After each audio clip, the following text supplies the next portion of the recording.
Hi all. तो ये lecture में हम रेगुलराइजेशन डिस्कस करेंगे जो न्यूरल नेटवर्क में हेल्प करेगा। ठीक है। तो बहुत सारे डिफरेंट रेगुलराइज टेक्निक्स है, जैसे L1 norm, L2 norm, early stopping और बेसिकली डेटा ऑगमेंटेशन। ये सारी चीज़ें अभी हम ये लेक्चर में ओवरव्यू करते हैं। ठीक है। तो सबसे पहले हम डिस्कस करते हैं कि हमें रेगुलराइजेशन की ज़रूरत क्यों है। ठीक है। तो लास्ट लेक्चर में हमने बायस और वेरिएंस या अंडरफिट एंड ओवरफिट को डिटेल में डिस्कस किया था। तो हमने क्या कहा था कि अगर हमारा मॉडल बहुत ही सिंपल है तो वो इस तरह से अंडरफिट करेगा, यानी वो हमारे डेटा को प्रॉपरली सेपरेट ही नहीं कर पाएगा। उसके कॉन्ट्रास्ट अगर हमारा मॉडल बहुत ही ज़्यादा कॉम्प्लेक्स है तो इस तरह से वो वेक कर देगा, क्योंकि वो कोशिश करेगा कि हर एक ट्रेनिंग को सेपरेट करने के लिए, लेकिन ये जनरलाइज नहीं होगा और ये पुअरली परफॉर्म करेगा रियल डेटा पे। ठीक है। तो हमें इस दोनों के बीच का एक राइट फिट मॉडल चाहिए जो बेसिकली डेटा को भी प्रॉपरली डिवाइड करे और वो कर्व भी स्मूथ हो, ताकि वो रियल टाइम पे भी अच्छे से वर्क करे। ठीक है। तो ये करने के लिए जो टेक्निक यूज़ होती है उसमें से मोस्ट पॉपुलर है रेगुलराइजेशन। ठीक है। तो अभी इसको डिटेल में डिस्कस करते हैं। तो रेगुलराइजेशन यानी जो हमारा कॉस्ट फंक्शन है, तो विथ रेगुलराइजेशन वो इस तरह से चेंज हो जाएगा। तो ये जो हमारा पहला टर्म है तो वो हमारा कॉस्ट का टर्म होगा। से this is for linear regression या लॉजिस्टिक रिग्रेशन का जो भी हमारा कॉस्ट फंक्शन है वो रहेगा। लेकिन उसके साथ साथ अभी हम ऐड करेंगे रेगुलराइजेशन। रेगुलराइजेशन यानी जो भी हमारे सभी पैरामीटर्स है, ठीक है, तो उनको हम सम करेंगे फॉर ऑल ट्रेनिंग एग्जांपल्स और मल्टीप्लाई करेंगे विथ लैम्बडा। ठीक है, जिसको हम रेगुलराइज टर्म कहते हैं। ठीक है। तो ये टाइप का जो भी फॉर्म है उसको हम कहते हैं L1 रेगुलराइजेशन, क्योंकि हम सिर्फ वेट को ऐड कर रहे हैं। ठीक है। लेकिन मोर कॉमनली यूज़ है वो बेसिकली L2 रेगुलराइजेशन है, जहाँ पे हम जो भी टर्म ऐड करते हैं वो पैरामीटर की वो उसका स्क्वायर ऐड करते हैं। ठीक है।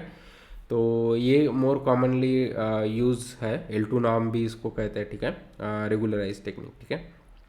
हम बी पैरामीटर को भी कंसिडर कर सकते हैं, लेकिन वो बस एक रियल वैल्यू होता है तो उसका उतना डिफरेंस नहीं आएगा। लेकिन डब्ल्यू पैरामीटर्स जो हमारे बहुत सारे पैरामीटर्स होंगे, उसका वेक्टर होगा, तो इसके लिए उसको रेगुलराइज करना ज़रूरी है। ठीक है। तो अभी देखो, अभी हमारे कॉस्ट फंक्शन में दो टर्म है। एक पहला जो हमारा लॉस टर्म या कॉस्ट टर्म है, राइट, और दूसरा है रेगुलराइज टर्म। ठीक है। तो ये जो भी पहला टर्म है तो हमारे कॉस्ट का ऑब्जेक्टिव क्या है कि कॉस्ट मिनिमम हो जाए। ठीक है। तो यानी वो बेसिकली ये टर्म है वो इस तरह से ट्राई करेगा कि हमारा model better and better fit हो। ठीक है। और रेगुलराइजेशन ये जो हमारा सेकंड टर्म है वो उसको कंट्रोल में रखेगा। वो एकदम वेक कर जो थर्ड केस में आता है, ओवर फिटिंग के केस में, वो नहीं आने देगा और उसको कंट्रोल करेगा। ठीक है। तो ये बेसिकली हम पहला टर्म जिसको हम लास्ट टर्म भी कह सकते हैं, तो उसका काम है कि हमारे मॉडल को बेटर एंड बेटर ट्रेन करना, बेटर एंड बेटर फिट करना। और सेकंड टर्म जो रेगुलराइज टर्म हमने ऐड किया है तो उसका काम है कि वो कंट्रोल करना। ठीक है। तो इसीलिए हमारा दोनों ऑब्जेक्टिव है। ठीक है। तो एक तो हमारा मॉडल भी अच्छे से फिट होना चाहिए, लेकिन ज़्यादा वेगली भी नहीं। ठीक है। तो ये दोनों ऑब्जेक्टिव को हम अचीव करना चाहते हैं। फिर अभी हम अंडरस्टैंड करते हैं कि ये जो रेगुलराइजेशन है, यानी हमें हम अगर डब्ल्यू के स्क्वायर को ऐड करते तो वो किस तरह से हमें हेल्प करेगा कि वो बेसिकली मॉडल को कंट्रोल करने में। तो क्या हो रहा है, देखो, ये अभी हमारा टोटल कॉस्ट है और हमारा ऑब्जेक्टिव क्या रहता है टू मिनिमाइज कॉस्ट। अगर डब्ल्यू पैरामीटर बहुत बड़ा है तो ये उसका स्क्वायर और भी बड़ा होगा। ठीक है। तो हमारा कॉस्ट काफ़ी ज़्यादा बढ़ेगा। तो अगर कॉस्ट हमें कम करना है तो एल्गोरिदम बाय डिफ़ॉल्ट क्या करेगा, जो भी हमारा डब्ल्यू पैरामीटर जो बहुत बढ़ गया है उसके वैल्यू को कम करेगा, राइट।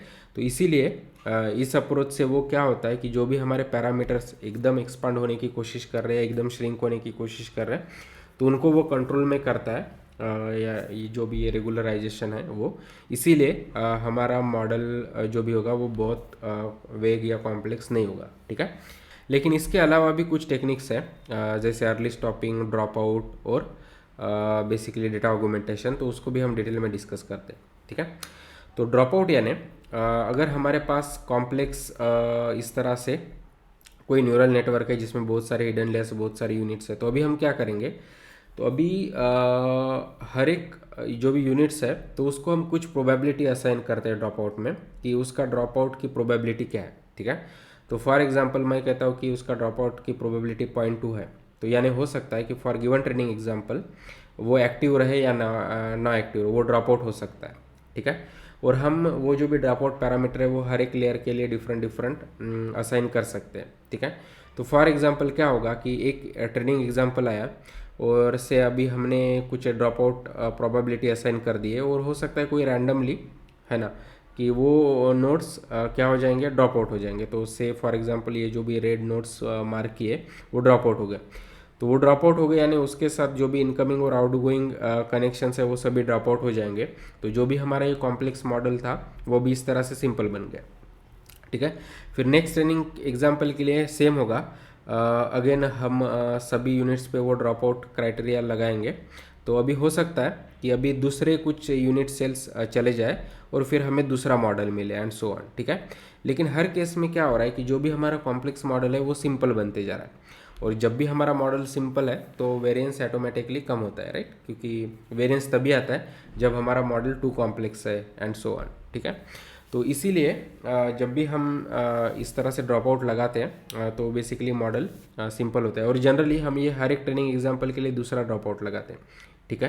यानी हर एक ट्रेनिंग एग्जाम के लिए हम फिर से ड्रॉप आउट का एल्गोरिदम लगाएंगे, और हर एक बार हमें डिफरेंट डिफरेंट मॉडल होगा और फिर हम उसको टेस्ट करेंगे या उसके साथ हम गो ऑन करेंगे एंड सो ऑन, ठीक है। और गुड थिंग जैसे हम बात करें कि हर एक लेयर का ड्रॉप आउट रेट हम डिफरेंट रख सकते हैं। फॉर एग्जांपल अगर ये लेयर बहुत ज़्यादा है यानी उसमें बहुत ज़्यादा यूनिट सेल है तो मैं उसका ड्रॉप आउट रेट ज़्यादा रखूँगा, और ये जिस लेयर में यूनिट से ऑलरेडी कम है यानी वो सिंपल लेयर है तो उसमें मेरा ड्रॉप आउट रेट मैं कम रखूँगा ताकि वो ड्रॉप आउट ना हो एंड सो ऑन, ठीक है। तो लेकिन अगर ये कॉम्प्लेक्स लग रहा होगा टेक्निक, लेकिन ये काफ़ी पॉपुलर है और वाइडली यूज़ होता है, ठीक है। और एक टेक्निक काफ़ी कॉमनली यूज़ होती है उसको कहते हैं मर्ली स्टॉपिंग। तो हमारा ग्रेडियंट डिसेंट में हम क्या करते हैं जनरली कि एक forward prop, right, backward prop और फिर वेट अपडेट, ऐसा हम बहुत सारे नंबर ऑफ इटरेशंस के लिए करते जाते हैं, ठीक है। और हर एक इटरेशन के बाद हमारा ट्रेनिंग एरर कम होते जाएगा, ठीक है। लेकिन जब हमारा इस तरह से अगर मॉडल कॉम्प्लेक्स कॉम्प्लेक्स होते जा रहा है, ठीक है, तो आफ्टर सम लेवल उसमें वेरिएंस आ जाएगा। अगर वो ओवरफिट करने की कोशिश करेगा तो उसमें वेरिएंस की वजह से हमारा एरर बढ़ेगा, ठीक है। लेकिन इसलिए हम क्या कर सकते हैं कि अगर 4000 इटरेशंस पे हमारा ट्रेनिंग एरर बहुत ज़्यादा कम आ रहा है तो वहाँ तक न जाते हुए से फॉर एग्जांपल 3000 इटरेशंस पे हम स्टॉप करते जाएंगे, यानी तभी का जो भी मॉडल होगा वो इतना भी ओवरफिट नहीं करेगा।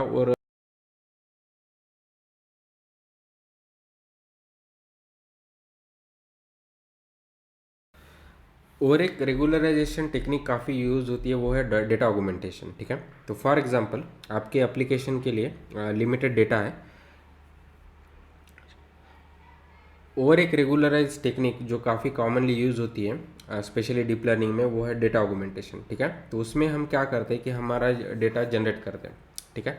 तो जब भी ओवरफिट होता है तो उसको सॉल्व करने का एक आसान सा तरीका है कि getting more and more example, ठीक है। लेकिन हो सकता है कि आपका जो भी एप्लीकेशन है उसमें आपके पास सफिशिएंट डेटा नहीं है, तो ऐसे केस में हम हमारे एग्जिस्टिंग डेटा से नया नया नया डेटा जनरेट कर सकते हैं। तो फॉर एग्जांपल अगर आपके पास इस तरह से इमेज क्लासिफिकेशन का मॉडल या टास्क है और आपके पास लेबल डेटा ज़्यादा नहीं है, ठीक है, तो अभी हमको क्या करना पड़ेगा, तो गिवन एग्जांपल इमेजेस से नए नए इमेजेस क्रिएट करना पड़ेगा, ठीक है। फॉर एग्जांपल अगर मेरे पास इस तरह से कैट का पिक्चर है तो हो सकता है मैं उसके सिर्फ बॉडी का कि एक स्मॉल पोर्शन का एक स्मॉल पोर्शन कंसिडर करूँ, ठीक है, या फिर उसको दूसरा एंगल से उसको कंसिडर करूँ, ठीक है, या रोटेट करूँ एंड डिस्टॉर्शंस ऐड करूँ एंड सो ऑन, ठीक है। लेकिन इस तरह से एक ही इमेज से हमने अभी इस तरह से मल्टीपल इमेजेस क्रिएट किए, ठीक है। तो अगेन अगर हमारे पास नया इमेज है तो उसका डेफिनेटली इंपॉर्टेंस मोर होगा देन से क्रिएटिंग इस तरह से डिफरेंट इमेजेस। लेकिन फिर भी इस तरह से अगर हमारे पास नया डेटा सेट अगर हम डेटा ऑगमेंटेशन से क्रिएट करते हैं with flip, distortions, background change और उसका जूम आउट जूम इन ऐसा कुछ भी करके डिफरेंट टेक्निक्स है, तो वो सभी करके, लेकिन वो भी हमें हेल्प करेंगे to get the more data. और जब भी हमारे पास मोर डेटा है तो हमारा डेफिनेटली मॉडल में वेरिएंस कम हो जाएगा वो ट्रेनिंग करते वक्त एंड सो ऑन, ठीक है। तो ये डेटा ऑगमेंटेशन करने के काफ़ी डिफरेंट टेक्निक्स है, लेकिन at high level this is data augmentation, okay. तो आई होप कि अभी आपको डिफरेंट रेगुलराइज टेक्निक्स के बारे में आइडिया होगा। तो हमने डिटेल में डिस्कस किया है कि L1 नाम क्या होता है, L2 नाम क्या होता है, अर्ली स्टॉपिंग, फिर ड्रॉप आउट और ये डेटा ऑगमेंटेशन। तो ये काफ़ी डिफरेंट डिफरेंट एप्लीकेशन में डिफरेंट डिफरेंट टेक्निक्स यूज़ होते हैं और these are the most widely use techniques. ठीक है, तो आई होप कि आपको उसके बारे में अभी ओवरव्यू आया होगा। So please like and share the video. Thank you.